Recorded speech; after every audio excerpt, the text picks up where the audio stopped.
Isang magandang araw po sa inyong lahat mga kabisdak. Ngayon po ay gagawa ako ng napakasimple at madali ang gravy. Sa mga may oras dyan, halina't panuurin nyo ang bidyong ito. Sundan nyo lang ang sumusunod na mga sangkap.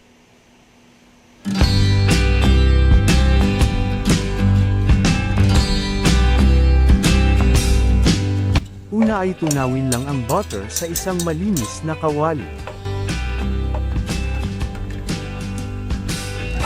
Pagkatapos matuno ang butter ay isunod na ang harina at haluin ng maayos.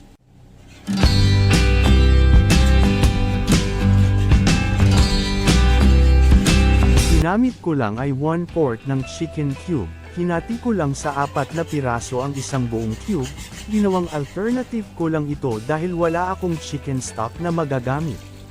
Isunod na din ang tubig habang patuloy sa paghahalo. Pag nahalo na ay ang oyster sauce naman, dapat ang apoy ay nakaset lang sa mahina. Ipagpatuloy lang sa paghahalo. At panghuli ay maglagay lang ng paminta. Kayo na po bahala mag-adjust sa paglalagay nyo ng paminta. Haluin uli ng mabuti, panatilihing mahina ang apoy hanggang sa makuha ang tamang lapot ng gravy.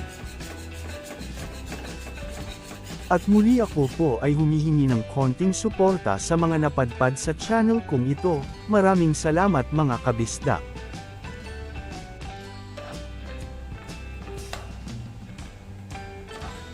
At ito na po ang tamang lapot ng ating gravy.